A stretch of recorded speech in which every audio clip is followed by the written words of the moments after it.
Okay, so we are in Chapter 3 of an Introduction to Statistical Learning. We are doing question 13, parts A through J, the entire 13. And this video will be done in Python, and I've already made a video for R. So you can do either one, whichever one you're comfortable with.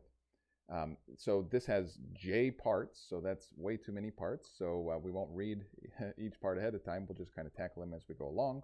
But the first thing that we need to do is we need to create a random normal variable with mean 0 and standard deviation 1 or variance 1, same thing in this case. And we need 100 observations, and so the way that we'll do that, we'll use the NumPy package. And we'll use the random.normal function. Location means the central location, or mean in this case, 0.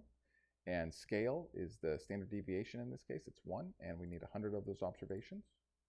Okay. And so now I'll do the same for another variable that we're calling EPS for epsilon. Okay, this is what epsilon looks like, the Greek letter epsilon. It's usually used to denote the error term in these linear models, these normal linear models. And so we want standard deviation, or we want mean 0 and standard deviation, variance. We want variance 0.25. But remember that standard deviation is the square root of the variance. Okay, so I need to take the square root of all of that. Okay, I'll do that. Okay. And now I need to create y. Okay. And y is given by this formula here, and it uses the x variable we've already made and the epsilon variable that we've already made. Okay, and so and we need to know what the size of the vector is, as well as what beta naught and beta 1 are. Okay, well, the size, I can get that by the y.size function here, and it's 100, right? Because we had 100 values of x and 100 values of epsilon, and Python went through and added all those together. And beta naught, well, this, we assign beta naught. The intercept is -1, and we assign the slope for 0, beta 1, as 0.5. So those are the values for beta naught and beta 1. Okay, so now we need to create a scatter plot. I've already ran this code, I guess. I need to create a scatter plot of the data, as well as the line that is implied by the formula for y, right? Using this beta naught and beta 1. Okay, and that's what I've done here. And we're supposed to comment on what we observe. I don't really know what to comment about other than the line seems to fit the data pretty good, but that was, of course, by design. All right. Okay, so now we want to fit a least squares model to the y and x that we have created. Okay, and then we want to compare the estimates of beta naught and beta 1 to the values that we assigned for beta naught and beta 1. Okay, so I've already ran this. Let me just run it again for good measure. Okay. And if I come down here, so here's my intercept or beta naught term, and here's my slope for the x variable or the beta 1 term. Okay, and how do they compare? Well, they're pretty close, right? Remember that we assigned the intercept to be -1, and here it's just a little bit, well, a little bit less than -1, and we assigned the beta 1 term to be about 0.5, and here it's just a little bit above that, but they're close. Okay, but again, they're not exact, and the reason that they're not exact is because we created y and x and epsilon, and these are random variables, and so even after we say that y should be this function of x, there is randomness both in the assignment of x and the assignment of epsilon, and therefore y is not exactly aligned, or is not exactly distributed according to the line that we gave it. Okay. And so now for this next part, we are going to, well, we're going to take this plot, and we're going to plot the implied regression line given by the actual regression, the empirical values, the values that we found in our regression. And so that's what I've done here. Okay, the red one is the assigned values, and the blue one is the estimated values. This should be dotted, and it kind of is trying to be dotted, but it's not doing a good job. I'm not sure why it's rendering weird. But anyway, so this is what it looks like. Okay, so you can see again the difference between the value that was assigned and what was discovered in the data. Quick question to ask yourself is, which of these fits the data better? And of course, it's the blue line, because it's the blue line that was fit to the data, right? The red line was not fit to the data. It is what we told the data to look similar to. Okay. Okay, and so now we need to, we're asked to regress y not only on x, but on x squared. So we have a polynomial regression. And we want to know is if there is evidence that the quadratic term, that the x squared term, improves the fit of the model. And so I will have something to say about that here in a second. But here so here I have so I have my new data. Okay, so I just added an x squared to it. And then I'm going to fit that data, and then I've printed the two summaries here. Okay, so here's the two summaries. So this is for the initial model without the polynomial term, and this is with the polynomial term here. Okay, and you can see the fact that this is the polynomial term because we have another x coefficient here.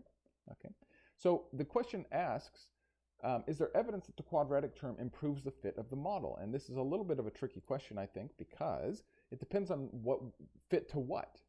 If we're asking about the fit to data, we should in general expect more explanatory terms. In this case, we've added another explanatory term, x squared. We should expect that more explanatory terms should in general fit the data better. Not in every case, but generally that should be what happens.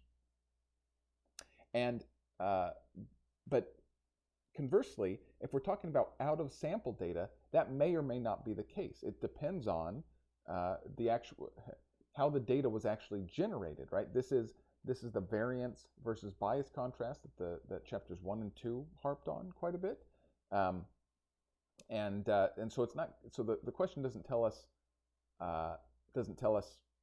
which what we're supposed to be comparing the fit onto, the data or the out of sample data, right? The test data, so to speak, or something that we don't have. Okay, but let's look at this. So if we were looking at within sample fit, what might we look at? Well, we might compare R squared terms. Okay, and again, with more explanatory variables, we expect the R squared term to go up. Okay, and it does in this case, right? This R squared term is higher than this R squared term. What else might we look at in here? There is AIC and BIC, but I don't believe that the book has talked about these just yet. But roughly speaking, the lower these values are, the better the fit. The better you expect the model to perform on out of sample data. And we see that these are lower than this. And so that suggests that that model 1 would do better on out of sample data.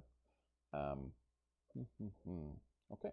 So anyway, for in-sample data, I think that we would be looking at R squared, but when looking for fit to out of data, one of the things that we might look at is the adjusted R squared, right, which accounts for the number of explanatory variables. Okay, and you notice that in this case, the simpler model is actually slightly better. We could also look at the F statistic, because the F statistic, like the adjusted R squared, accounts for the number of explanatory variables. Okay, and again, we see that the F statistic is better in this model than in this model.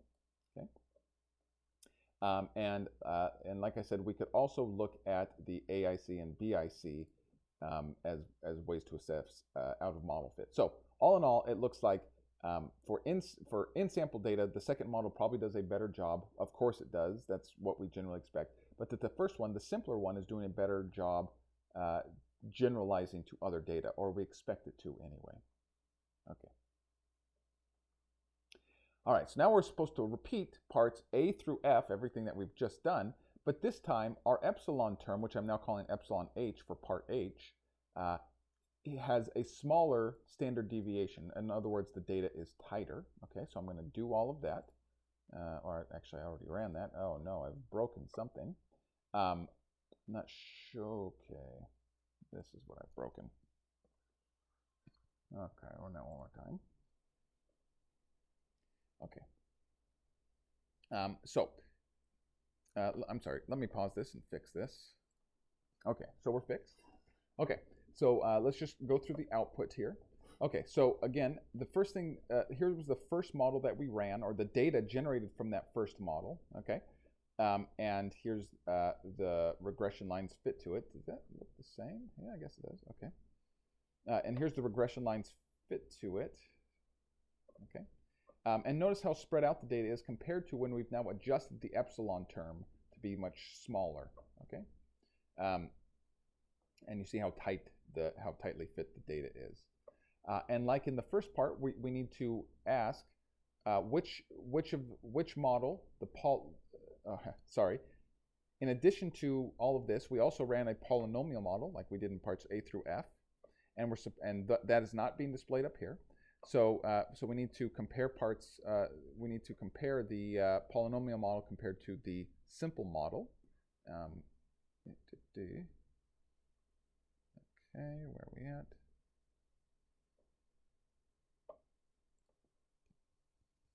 Okay, so anyway, when we, so again, here we have the simple model without a quadratic term, and then one with the quadratic term.